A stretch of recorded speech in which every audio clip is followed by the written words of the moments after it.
야곱이 아버지를 속인 탓에 형을 피해서 집을 떠나야 했는데 마침내 외삼촌 라반을 만나게 되었습니다. 11절부터 14절까지 읽겠습니다. 그가 라헬에게 입맞추고 소리내어 울며 그에게 자기가 그의 아비의 생질이요 리브가의 아들 됨을 고하였더니 라헬이 달려가서 그 아비에게 고하매 라반이 그 생질 야곱의 소식을 듣고 달려와서 그를 영접하여 안고 입맞추고 자기 집으로 인도하여 드리니 야곱이 자기의 모든 일을 라반에게 고하매 라반이 가로되 너는 참으로 나의 고륙이로다 하였더라. 야곱이 한 달을 그와 함께 거하더니 얼른 이 부분만 읽으면은 감동적인 만남입니다만은 지난번에 살핀 문맥 29장 1절부터 14절이든지 좀 더 넓혀서 29장 전체 혹은 29장 1절부터 31장까지 이렇게 문맥을 넓혀서 혹은 좁혀서 문맥에서 읽으면 사람들의 생각이 서로 부딪혀서 긴장이 생깁니다. 낭독한 부분이 이삭의 후에 핵심 부분 어디냐면 29장 31절부터 30장 43절까지인데 하나님이 야곱에게 복을 주셔서 여러 자녀를 얻게 되는 대목인데 그 대목 직전에 나옵니다. 이 핵심 부분을 둘러싸고 라반의 속임 그리고 야곱의 속임이 앞뒤로 나옵니다.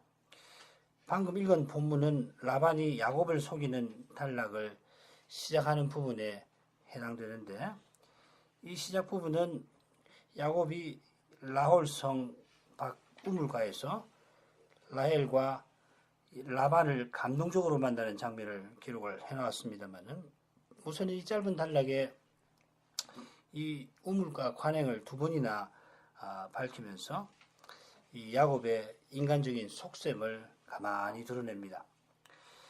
야곱이 여호와를 만나서 베델에서 서원까지 합니다만은 여전히 사람의 꾀를 줬습니다.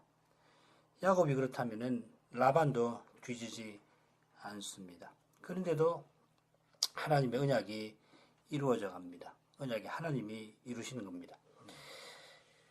야곱이 라헬을 만날 때나 라반이 야곱을 만날 때 가족의 사랑을 담아서 입맞춘 일이 기록이 되어 있죠.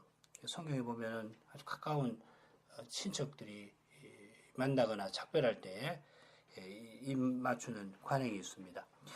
야곱이나 라헬이나 라반이 아마 평생 처음 만나는 친척일 텐데 관습에 따라서 형제의 사랑을 친척의 사랑을 나타낸 것입니다.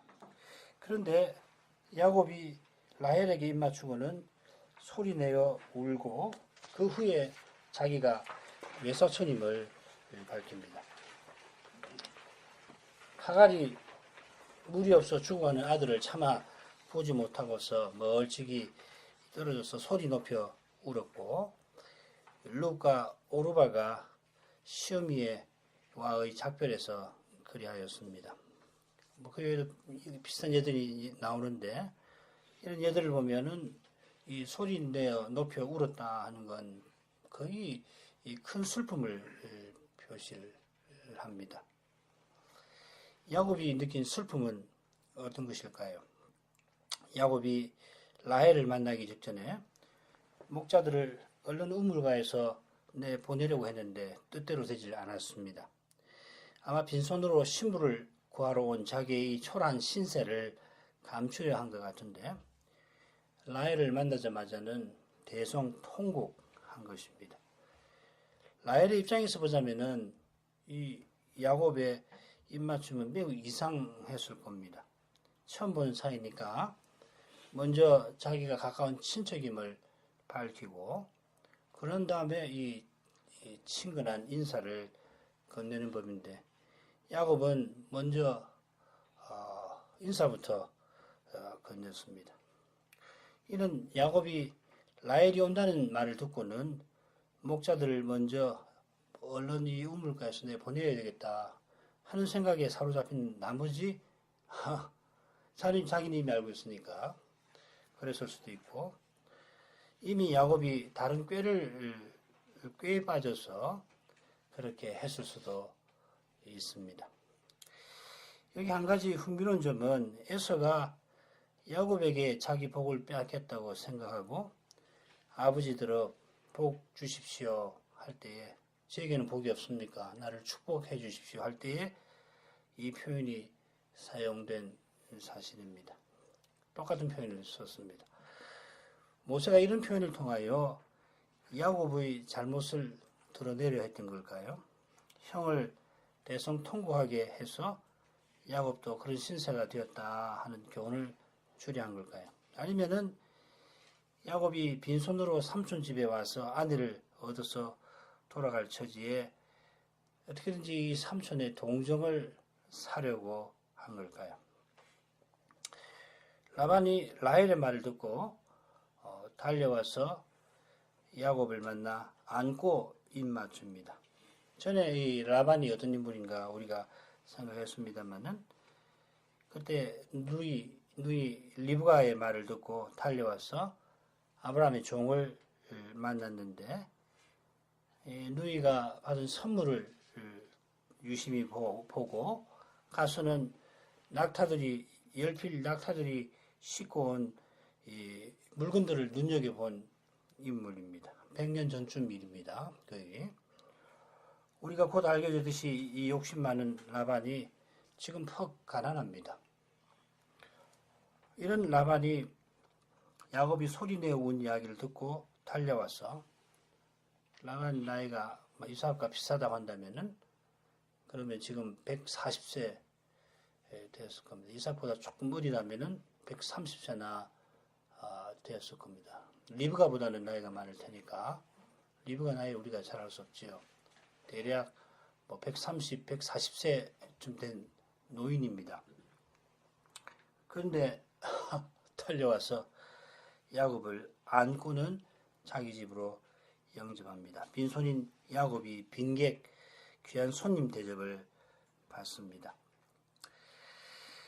삼촌 집에서 야곱이 자기의 모든 일을 라반에게 고합니다. 야곱이 라반에게 고한 이야기가 어디까지였을까? 한글 개역 성경은 자기의 모든 일이라 번역을 했습니다만은 원문은 이 모든 일들 이렇게 되어 있습니다. 야곱이 얼마나 이야기했을까? 어디까지 이야기했을까? 또 어떤 식으로 이야기했을까? 알기가 어렵고 그걸 알아내는 것 우리의 일이 아닐 겁니다. 우물가에서 야곱이 보인 태도로 봐서는 틀림없이 자기에게 유리하게 이야기했을 겁니다. 야곱의 말을 들은 라반은 너는 참으로 나의 고르기로다 합니다. 이 나의 고르기라는 말은 형제를 가리킵니다. 사무엘하 같은 데 보면 형제인데 좀 더 엄밀하게는 언약 안에서 친척, 피를 나는 친척을 뜻할 겁니다. 그런데 이 라반의 이 반응이 생각할수록 묘합니다. 라반이 라헬의 말을 듣고 우물가에 왔을 때 누이의 동생임을 이미 확인한 터입니다. 그리고 그렇게 알고 집으로 지금 데려왔습니다. 게다가 참으로 자기 형제라 했습니다. 라반이 야곱을 퍽 마음에 들어했던 것 같은데 무엇이 그의 마음에 들었을까요? 우물가에서 관례를 깨기까지 하면서 자기 라반의 양떼에게 먼저 물을 먹인 경제적 수완일까요? 혹은 야곱이 자기 말고 의지할 데 없어 이제 야곱을 자기 마음대로 부려먹을 수 있는 가능성일까요? 혹은 야곱에게서 자기처럼 꽤 많은 성격을 알아차린 걸까요? 라반은 아마도 우리가 알아채지 못하는 그런 점까지 읽어내고서는 야곱을 함께 지내게 합니다. 라반이 야곱을 한 달 동안 함께 지내게 하고는 야곱을 불러 묻습니다. 17절까지 라반이 야곱에게 이르되 네가 비록 나의 생질이라 어찌 공으로 내 일만 하겠느냐? 무엇이 내 보수겠느냐? 내게 고하라. 라반이 두 딸이 있으니 형의 이름은 레아요 아우의 이름은 라헬이라. 레아는 알력이 부족하고 라헬은 곱고 아리따우니. 라반의 제안이 야곱을 위하는 것처럼 들릴지 모르지만 실은 라반의 속셈을 고스란히 드러냅니다. 이 보수라는 말 잘 안 나눈단 말인데, 그리고 또 일하다 하는 말인데, 이런 표현이 이 창세기 29장부터 31장에 아주 많이 등장합니다. 이 보수하고 비슷한 말이 이 히브리 말로 샤카르란 말인데 여기서만 8번이나 나옵니다. 야곱이 100년 전처럼 선물을 싣고 왔다면, 아브라함의 종처럼 그랬더라면 달랐을 겁니다. 이런 말 할 수 없지요. 아니 100년 전의 일을 라반이 지금도 기억한다면 달라야 합니다. 그때 큰 선물을 받았는데 자기 조카를 이렇게 대할 수 없지요. 더욱이 라반이 그때 우리 누이여 너는 천만인의 어미가 될지어다. 내 씨로 그 원수의 성물을 얻게 할지어다. 자기가 사람들과 함께 축복했던, 자기 어머니와 함께 축복했던 그 사실을 기억한다면 달라야 옳습니다. 그때도 라반은 많은 선물의 마음이 빼앗겼고 그 마음이 지금도 달라지지 않았습니다. 누이의 아들을 20년이나 부려먹고도 앞으로 그렇게 하죠. 야곱을 선선히 돌려보내지 않으려 할 만큼 이 나이 많은 라반은 실로 탐욕스럽습니다. 라반이 100년이 지나도 달라지지 아니한 사실에서 우리 인생의 죄가 얼마나 두려운 것인가를 보아야 합니다. 100년을 수양을 하면 도덕적으로는 얼마든지 놀라울 만큼 개선될 수 있을 겁니다만은 그래도 근본적으로는 달라지지 않습니다. 구원의 길에 더욱 멀어질 수도 있습니다. 라반의 삶에서 바로 이 점을 보아야 우리 자신이 달라질 길이 열립니다. 모세가 이어서 기록하는 내용도 라반의 속셈이 무엇인지를 드러냅니다. 라반이 보수를 말하는데 모세는 라반의 두 딸에 관해서 바로 언급합니다. 언급하는 이유는 야곱이 라반의 의중을 잘 알고 이 라헬을 아내로 얻고자 라반의 제안을 받아들이는 그 사실을 이야기하려는 데 있겠죠. 야곱의 대답은 조금 후에 살피기로 하고 라반의 큰딸과 작은딸에 관한 내용을 조금 생각하죠. 두 딸을 언급한 것은 물론 저 기막힌 사건, 아마 우리 청소년들도 알 것 같은데 야곱이 라헬과 혼인한 줄 알았는데 자고 나니까 아내가 자기가 바라던 라헬이 아니고 레아였죠. 레아는 알력이 부족한 사람이라 이렇게 소개되는데 이 부족한이라고 번역된 낱말을 보면 흔히는 부드러움, 섬세한, 고운 이런 뜻을 갖고 있어서 레아도 아름다운 여인이었을 것 같습니다. 많은 영어 번역이나 우리말 다른 번역을 보면 되게 이렇게 번역을 합니다. 눈매가 부드러웠다, 또 눈이 사랑스러웠다 이렇게 번역이 되어 있습니다. 그렇긴 한데 라헬이 훨씬 미모가 뛰어났던 것 같습니다. 이 아름답다는 표현이 이 라헬에게 거듭 두 번이나 여기 사용이 됩니다. 두 딸 가운데 야곱이 이 라헬을 사랑했습니다. 모세가 언급한 두 딸의 특징이 야곱이 라헬을 사랑한 이유와 붙어 있는 것 같습니다. 다만 미의 기준이 시대마다 달라서 야곱이 라헬을 사랑했던 구체적인 이유가 우리의 심작과는 얼마든지 다를 겁니다. 많은 학자들이 이 라헬의 강력하고 빛나는 아주 불꽃이 칠 만큼 반짝반짝 그 빛나는 눈빛을 말하는데 이건 아마도 라헬의 활동적인 태도와 붙어 있을 것 같습니다. 이드로 모세의 장인 이드로에게 딸이 7이 있었는데 이 딸들은 7이 함께 아버지 양들을 몰고 우물가로 왔었죠. 라반은 아들들이 있는데도 두 딸 가운데 레아는 오지 않고 라헬만 이 양들을 우물가로 데려왔습니다.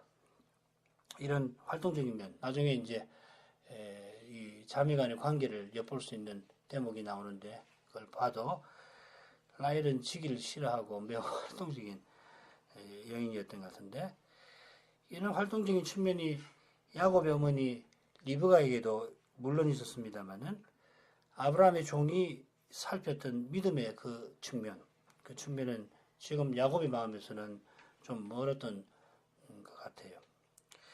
이게 모세가 라헬의 아름다움을 거듭 언급한 이유와 붙어 있을 겁니다.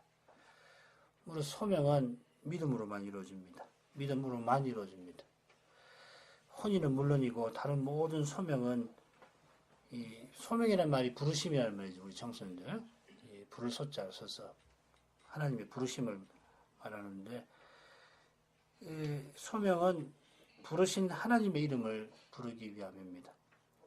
하나님의 이름을 우리가 부른다는 것은 하나님을 가까이 하는 것이고 하나님과 교제하는 것입니다. 찬송이나 기도가 다 부르는 건데 소명은 하나님의 부르심이고 그래서 하나님이 불러서 놓으신 관계나 처한 형편, 맡기신 일을 또 소명이라고 그래요.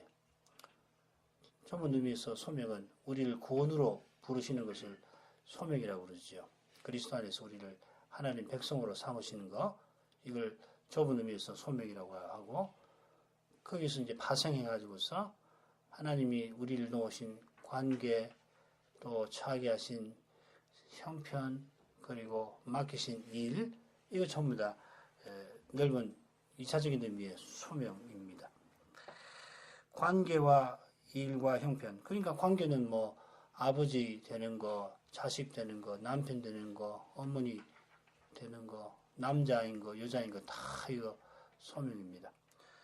형편도 마찬가지죠. 예를 들면 대한민국 국민 되는 거, 미국 국민 되는 거, 또 북한 국민 되는 거, 오늘 날 대한민국 국민 되는 거하고 북한 국민 되는 거하고 사람 살아가는 삶에 있어서 가는 길이 많이 다르잖아요. 둘 다 신자라고 한다면 해야 할 일이 확연히 구별이 되겠죠. 그리고 또 하나님이 맡기신 일들, 남자들 직업이든지 혹은 뭐 이런저런 학생이 학교에 와서 하는 공부, 또 뭐 사회인으로서 사회가 하는 일들, 이런 거 다 소명입니다. 다음에 교육이라고 아무튼 관계, 형편, 일도 중요합니다만은 더욱 중요한 것은 하나님의 부르심, 하나님이 부르신 것이라는 거고 부르시는 하나님에게 대답하는 것입니다. 이 거룩한 교제 안에서 우리의 관계가 거룩한 복을 누리는 수단이 되는 거고 형통한 때에 우리가 감사하고 괴로운 때에 기도하여서 더욱 하나님 나라에 향하게 되고 주신 일에서 하나님의 사랑을 드러내는 기쁨을 이 거룩한 교제 안에서 맛보는 것입니다. 이 모든 것이 하나님을 알고 의지하고 사랑하는 바른 믿음으로만 이루어지는 것입니다.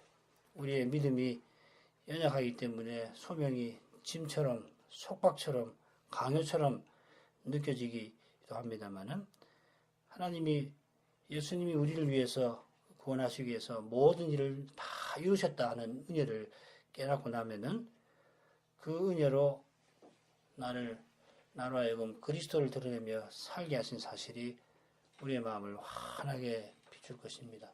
참 감사하구나. 나를 죄에서 건져주시고 이제 예수님을 그리스도를 드러내며 살게 하신 거구나. 그거 생각하면은 마음이 참 따뜻해져요. 내 구원을 이루기 위해서 내가 무슨 대단한 일을 할 것도 없고 내 죄를 씻기 위해서 사람의 관계에서 이런저런 어떤 일을 해야 되는 것도 아니고 그건 예수님이 다 하신 것이고 이제는 관계나 형편이나 일을 통해서 어떻게든지 하나님의 사랑을 나타내고 살게 하시는데 살게 하시라고 은혜를 주신다 생각하면 참 마음이 가벼워져요. 사는 동안 주님을 드러낼 뿐입니다. 부족하면 부족한 대로 주님의 사랑을 깨닫고 나타낼 뿐입니다. 혹 실패했더라도 실패한 나를 통해서 주님이 그 영광을 드러내실 것이다 믿고 매일 주님을 바라볼 뿐입니다. 주님을 바라봄, 또 기다림, 이것이 주님을 부름입니다.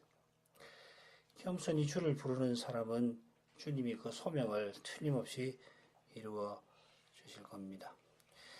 외삼촌의 속셈을 모를 리 없는 야곱이 제 생각에는 매우 치밀한 셈법을 거쳐서 대답을 하는 것 같아요. 18, 19절 야곱이 라헬을 연애함으로 대답하되 내가 외삼촌의 작은 딸 라헬을 위하여 외삼촌에게 7년을 봉사하리이다. 라반이 가로되 그를 내게 주는 것이 타인에게 주는 것보다 나으니 나와 함께 있으라.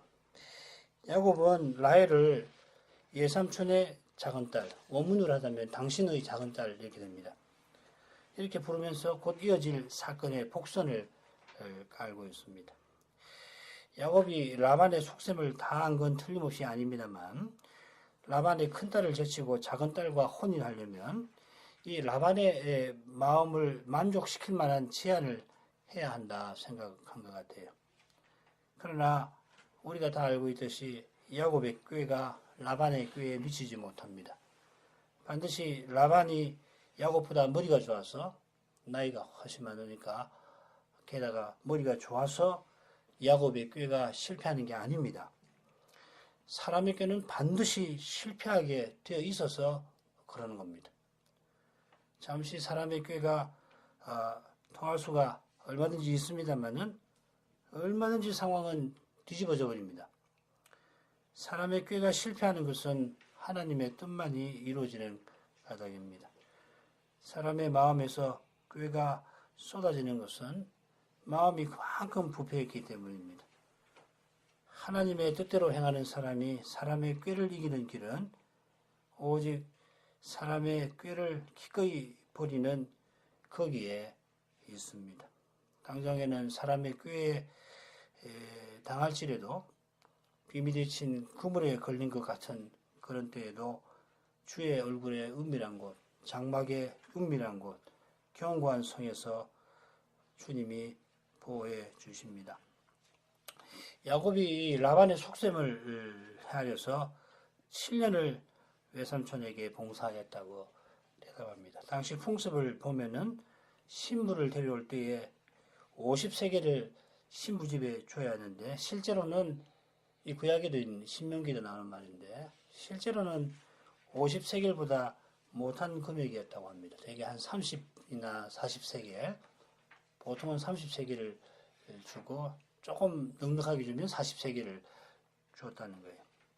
반면에 당시 이 바벨론 기록에 따르면은 이 노동자의 1년 봉급이 대개 10세겔이었다고 하니까 7년을 일해주면은 관례를 봐서 배나 자기가 선물을 주는 셈이죠. 과연 야곱의 대답에 라반이 만족한 마음을 드러냅니다. 라반의 속셈은 당시 야곱도 몰랐고 사실 이후에 일어난 사건을 잘 알고 있는 우리도 모릅니다. 사실은 모호함은 이 라반의 묘한 표현에 더욱 커집니다.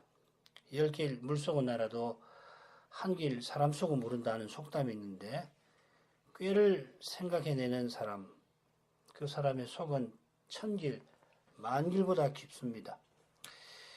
라반은 그를 내게 주겠다 했는데 라반이 말하는 그는 누굴까요? 야곱은 당신의 딸 라헬을 제가 원합니다. 밝혔잖아요.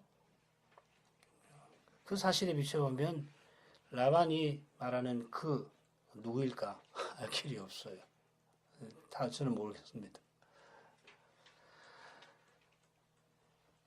라반은 모호한 표현을 사용하는 정도가 아니고 야곱이 벗어나지 못하는 그물을 쳐놓을 겁니다. 거기서 벗어나는 길이 사람에게는 없습니다. 사람이 그런 꾀에서 벗어나려고 꾀를 부리면 더욱 단단한 그물에 걸려드는 겁니다. 그 그물이 바로 우리의 부패한 마음이고, 이 부패한 마음, 육신이라고 하는 것은 거대한 세상과 붙어 있고, 이 타락한 세상 뒤에는 미혹하는 자가 버티고 있습니다. 마귀는 사람의 육신, 곧 타락한 본성을 꿰고 앉아 있습니다. 사람이 많은 꾀를 내어서 헤아릴 세상은 짙은 안개 속입니다. 사람이 꾀를 유지하면 더욱 짙은 안개 속으로 발을 내디디는 격이고 더욱 시험에 걸려드는 길로 갈 뿐입니다. 신자는 주님의 전능하신 손에 온전히 맡겨야 합니다. 말씀을 그저 좇을 뿐입니다. 이 말씀을 기다릴 뿐입니다. 날마다 회개할 뿐입니다. 20절 21절 야곱이 라헬을 위하여 7년 동안 라반을 봉사하였으나 그를 연애하는 까닭에 7년을 수일같이 여겼더라. 야곱이 라반에게 이르되 내 기한이 찼으니 내 아내를 내게 주소서. 내가 그에게 들어가겠나이다. 야곱이 이 라헬을 향한 사랑에 7년을 수일로 여기고 며칠로 여기고 라반의 일을 열심히 즐겁게 했습니다. 7일을 수일로 여기며 지낸 야곱은 이제 80이 훌쩍 넘었습니다. 아버지나 할아버지의 삶과 비교해 보더라도 야곱이 이 나이에 이르도록 언약의 길에서 이렇다 할 만한 일이 없습니다. 게다가 수일처럼 여기며 즐겁게 지낸 세월이 곧 수고와 슬픔뿐이게 될 것입니다. 야곱이 라반처럼 순전히 사람의 꾀로만 산 게 아니고 라반도 언약 밖에 있는 사람처럼 욕심만 추구하며 산 게 아닙니다. 그럴지라도 사람으로 행한 것 자체는 수고와 슬픔만 안겨줄 뿐입니다. 참된 기쁨과 보람은 주의 긍휼과 주의 은혜에 있습니다. 그리스도를 믿는 믿음과 그 믿음에서 나오는 그리스도의 사랑에 있습니다. 자비하신 아버지 야곱이 언약을 이루며 살려고 했지만은 그러나 아버지를 속여서 결국 형의 포복을 두려워하여 멀리